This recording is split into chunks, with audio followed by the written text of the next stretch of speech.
Okay, so you sent in some pretty fascinating excerpts from War and Peace by Tolstoy. And, well, today we're going to do a deep dive into them to try and pull out some of the core insights, Yeah. into the society of 19th century Russia, Hmm. the dynamics of personal relationships, and how the threat of war, kind of casts its shadow over everything. Yeah. So get ready for, I think, some pretty surprising details Right. and some very human moments. It's really interesting looking at these excerpts, Yeah. how Tolstoy kind of weaves together these big historical events Right. with these really intimate details about people's lives. And it really gives you a sense of how these personal dramas are intertwined with all these big social forces that are going on. Absolutely. So let's set the scene for you. We're talking about early 19th century Russia, Okay. and we're moving through the aristocratic circles of Petersburg and Moscow. Mm. And the air is thick with anticipation of war. I mean, Napoleon is this huge presence on the European stage. Yeah. Oh, yeah. But life goes on. I mean, within these opulent salons and, sprawling estates, Right. life, love, and ambition are still at play. Absolutely. And that often creates this really compelling tension. So let's start our exploration in Petersburg, shall we? Okay. At Anna Pavlovna's renowned salon. Anna Pavlovna's gatherings are really interesting because they're like a microcosm of the society, right? You've got Yeah. all these people of different ages and temperaments, Yeah. and they're all kind of bound together by their social standing. And right from the start, you see her really strong political opinions. Oh, yeah. And I think that's an important insight, Okay. right? Like in 19th century Russia, Yeah. in these aristocratic circles, these personal gatherings Hmm. were really hubs for political discourse, right? Yes. They're places where people would network, Hmm. and it was a way to subtly shape public opinion Oh, interesting. and even individual fortunes. Oh, wow. So they really mattered. Yeah. She's absolutely, I don't know, radiating indignation, Right. right? Oh, yeah. About Austria's perceived betrayal. She's positioning Russia as this, savior of Europe. Mhm. Her faith in what she calls the gracious sovereign Right. is, absolute. Yeah. And Napoleon is, of course, painted as this hydra of revolution, right? This Yeah. murderer and villain. Yeah. And she dismisses England's commercial spirit. It's Yeah. very interesting how she's judging everybody through this very specific political lens. Right. And I think it highlights the strong sense of national identity, right? Yeah. And the political anxieties that were really prevalent at the time. Exactly. And beyond these pronouncements, Yeah. you can't help but notice all this maneuvering Oh, yeah. that's yeah. going on, right? The social games are in full swing. Yeah. Prince Vasily and Anna Pavlovna, I mean, they're like the prime example, right? Mm. They're like these transparent matchmakers. Oh, yeah. Their conversation about Prince Vasily's foolish sons, Yeah. Hippolyte and Anatole, I mean, that's really revealing, right? Oh, yeah. Hippolyte's the quiet fool. Yeah. Anatole's the active one. Right. I mean, that's pretty blunt. I know. Coming from your father. Right. Exactly. Oh. And then, Anna Pavlovna just jumps right in and Yeah. says, oh, well, I can help arrange Anatole's marriage with Yeah. young Bolkonsky's wife, Lise. It's like they're discussing, flawed merchandise or something. I know. It's so transactional, right? Yes. Marriage is about consolidating power Yeah. and wealth, not romantic inclination. Yeah, exactly. And then, of course, we have the grand entrance, right, Oh, yeah. of Helene, Prince Vasily's beautiful daughter, Mhm. and Princess Bolkonskaya, la femme la plus séduisante de Petersburg, even though she's, visibly pregnant. Yeah. These are like the, I don't know, the stars of the social scene, and their presence really kind of adds another layer to everything, right? Oh, absolutely. Yeah. And Anna Pavlovna is just like this master orchestrator. Oh, yeah. Right? Like, just look at how she sets up the Vicomte's story about Bonaparte. Yeah. She introduces him like he's some kind of dish, a well-garnished joint of roast beef Yeah. on a hot dish. Yeah, I know. I love that. Right. It's so funny. It's such blatant social maneuvering. Yeah. And Princess Bolkonskaya's reactions during his storytelling Oh, yeah. are just fascinating. What does she do? Like this self-absorption, Yeah. constant glances to check her appearance. Right. And then she's like mirroring Anna Pavlovna's expressions. So she's kind of performing Yeah. her expected social role. Right. Right. Not really engaging with the story. Yeah, exactly. And then you have Prince Andrew arriving. Yeah. And he just looks so detached from the scene. He seems to have a bit of distaste for it, doesn't he? Yeah, yeah. But then he gives Pierre this really warm greeting. Which suggests that there's like a genuine connection there. Yeah, yeah. It's like a moment of authenticity, Yeah, yeah. amidst all this artifice. Exactly. Yeah. Exactly. And then we see the anxieties that are kind of just under the surface with Princess Drubetskaya Yeah. and her attempts to get Prince Vasily to, help her son Boris get a position in the guards. Right, right. The power dynamics are so clear there. Yeah. I mean, she comes from a good family, Yeah. but right now, she has no influence. So she's basically pleading for a favor. Yeah. And getting into the guards, I mean, that was a huge deal, right? Yeah. It was prestigious, great career advantages.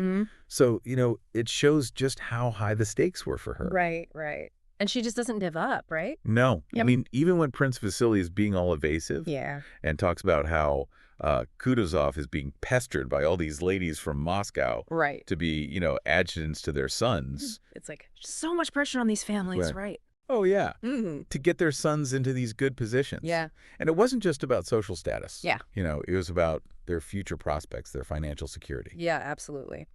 Okay, so we can't forget Prince Hippolyto's contribution to the evening, if we can even call it that. What did he do? Like, this whole thing with him tracing the Condé coat of arms and telling the, completely perplexing anecdote. What even was the point of that story? I don't even know. It's like he's so socially inept Right. that it almost works in his favor. I know. It's like this weird buffer because, Pierre makes this bold statement about the Duc d'Enghien's execution. Right. And says Napoleon had greatness of soul. Which is like, whoa. Right. Anna Pavlovna is horrified. Yeah. But then Hippolyte comes in with this nonsense tale. Yeah. And it just kind of smooths things over. So social awkwardness is the ultimate social lubricant. Apparently. But yeah, Pierre's statement is interesting, isn't it? Oh, yeah. I mean, to defend Napoleon in this staunchly anti-Napoleon setting. Right. It shows, he's a bit naive. Yeah. Maybe even a little rebellious. He likes to go against the grain. Yeah. Yeah. And then after that little, dramatic moment, it's right back to talking about balls and theater outings and, engagements. It's keeping up appearances. Yeah. And following those social rituals. Exactly. It's interesting. Then you've got Princess Bolkonskaya, who has this whole outburst against war, and you can see how proud she is of Prince Andrew's military position. But then she immediately wants him to become an aide-de-camp to the emperor. Right. It's like this conflict between genuine emotion and this desire for social advancement. Right. And then Pierre, he sees Prince Andrew as this, ideal of perfection. Oh, yeah. Someone with strength of will, which Pierre obviously feels he lacks, right? So it really highlights Pierre's own insecurities and his admiration for his friend. Yeah, I think he's really idealizing Andrew. Yeah. Focusing on these qualities that he feels he doesn't have. Right, right. And then, we get to Pierre arriving in Moscow. Right. And it's a much less glamorous experience. It is. I mean, he's been kicked out of Petersburg. Yeah. Because of this whole incident with the policeman and the bear. Yeah. Very youthful, very impulsive. Yeah. And then, his reception in Moscow with his father's princesses is just awful. Oh, it's terrible. They treat him like he's a corpse or a leper. Yeah. And it's like, they just can't stand him. I know. It's such a contrast to Petersburg. Yeah. And even Boris, he's polite to Pierre, but it's distant. Yeah. And it shows how, absent-minded Pierre can be. Yeah. And how socially aware Boris is. Right. Boris is definitely a social climber. Oh, yeah. He's not going to get too close to Pierre now that he's disgraced. Right, right. And then Prince Vasily shows up in Moscow. Oh, he's back. Yeah. And he's got this weird relationship with Count Bezukhov. Yeah. Who is, of course, Pierre's very wealthy father. Yeah. And so then we get the maneuvering around the inheritance and the will. Yes. And you can just feel the anxiety, Oh, yeah. of Princess Catherine Simonovna and Anna Mikhailovna. I mean, they're all vying for a piece of this fortune. Yeah. The deathbed's like a hotbed of intrigue. I know. It's like family tensions are just boiling over. Right. And then, the scene at Count Bezukhov's deathbed is so staged. It really is. It's like a performance. Right. Yeah. And Anna Mikhailovna is manipulating everyone. And Pierre is just, lost. Oh, yeah. Going along with whatever she tells him to do. Right, right. And then there's that look in the Count's eyes, Yeah. Like, it's open to interpretation. What's he really thinking about all these people around him? Yeah, yeah. Okay, so now let's move on to Prince Andrew. Okay. And his family life at Bald Hills. Right. Which is, well, quite complicated. It is. His father, Prince Nicholas Andreevich Bolkonsky. Yeah. They call him the King of Prussia, right? Right, because he's so stern and disciplined. Yes. And he has this very strict routine. He hates idleness. He hates superstition. Right. And he's so demanding with Princess Mary's education. Yeah, even though she's like an adult. I know. But, he chose this exile in the country. Yeah. And he rules his estate with an iron fist. It's like he's got this strong personality, but also very autocratic, Oh, yeah. But then we see these letters from Princess Mary. Yeah. And they give us this glimpse into Bald Hills, which is, well, kind of different. It is. She's so devout. Yeah. But she also really wants love and marriage, right? And she's so scared of being ugly. It's heartbreaking. It is. It's so human, Yeah. And you can tell that her upbringing with her father has made her feel really insecure despite her, noble birth. Yeah.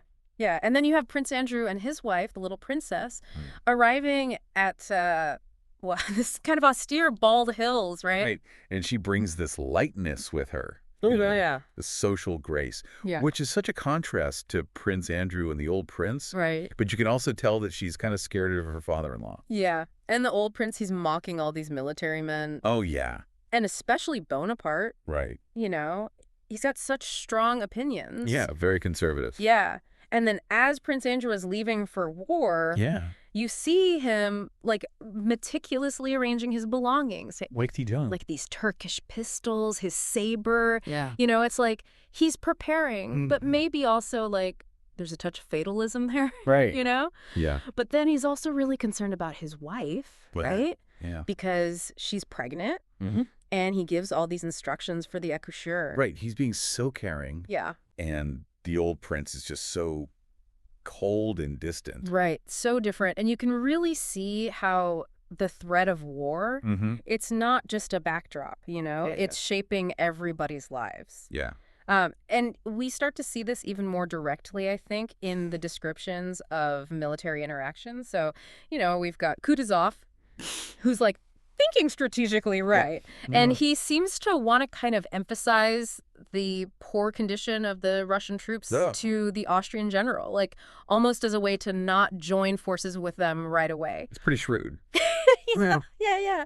And then there's that funny scene with the aide-de-camp.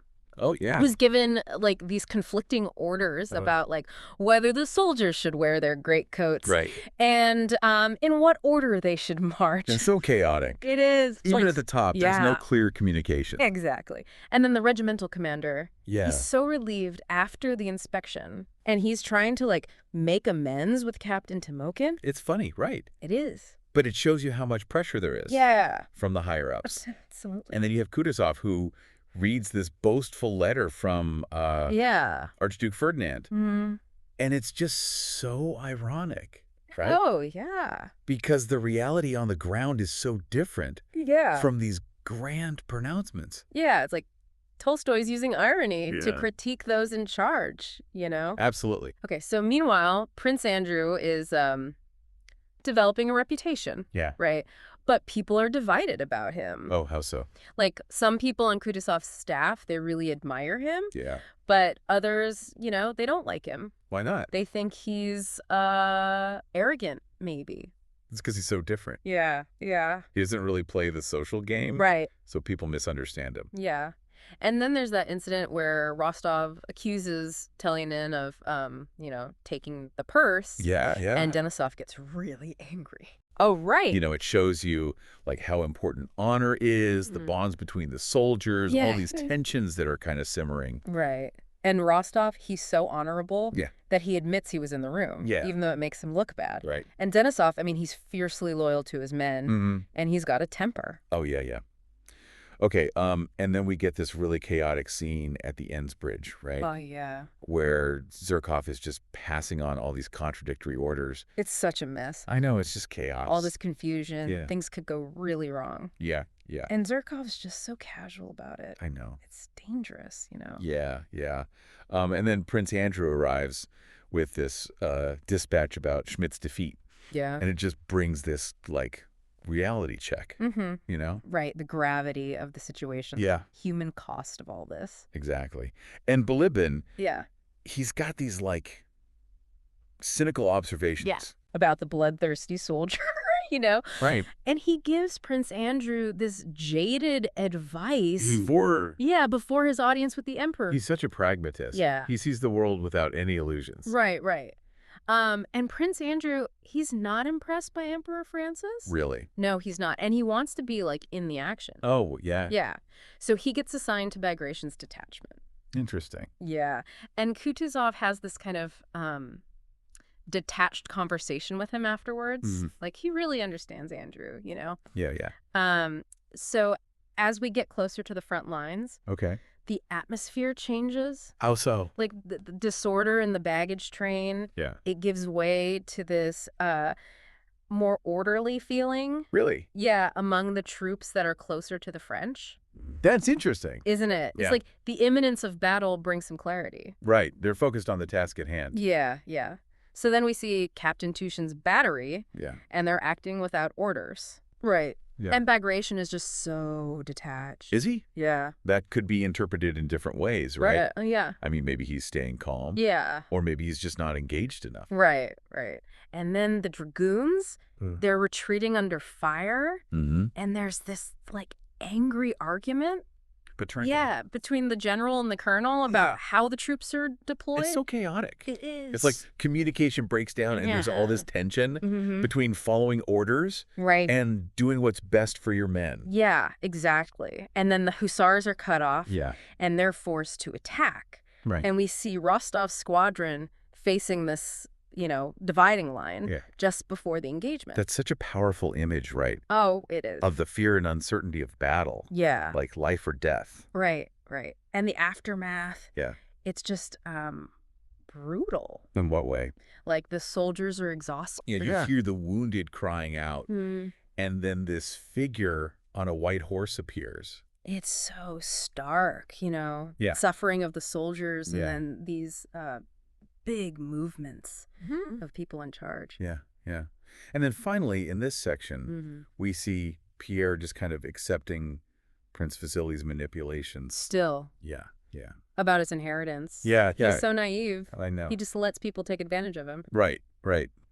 So now we're back to the social gatherings. Okay. And Pierre is still socially awkward. Oh, is he? Oh, yeah.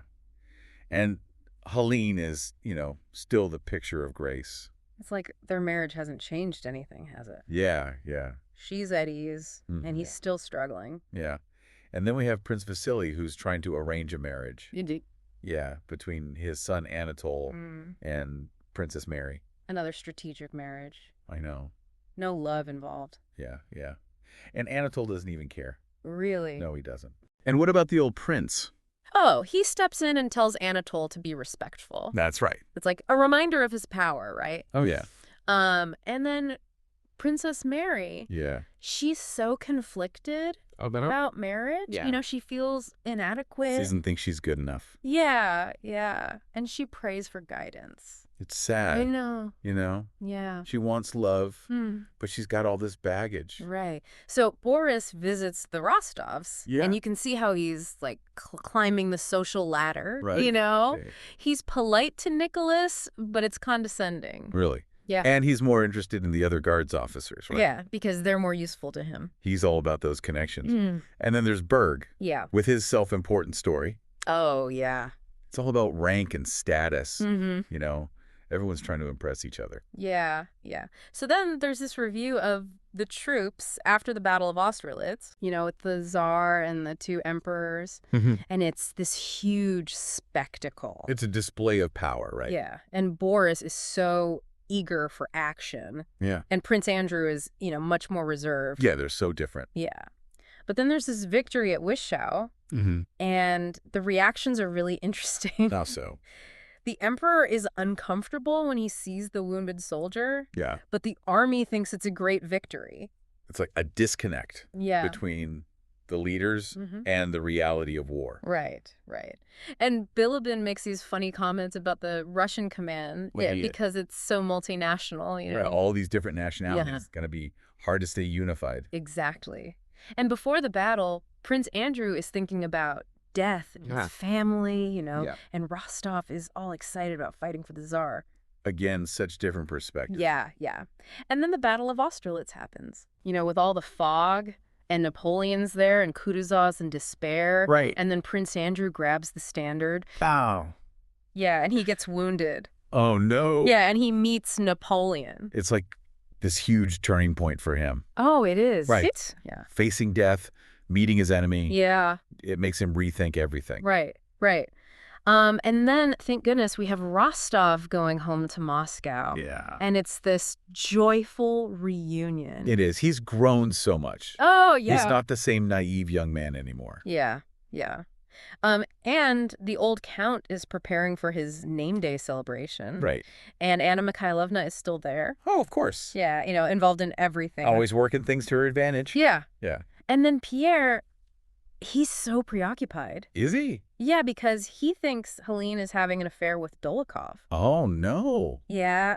So what happens? Well, it leads to the duel. Right, of course. You know, and he's really scared. Yeah, you can imagine. Yeah. The whole thing is so intense. It is. You know, Nesvitsky and Denisov are trying to warn him. Pierre is just standing there, looking vulnerable. Yeah.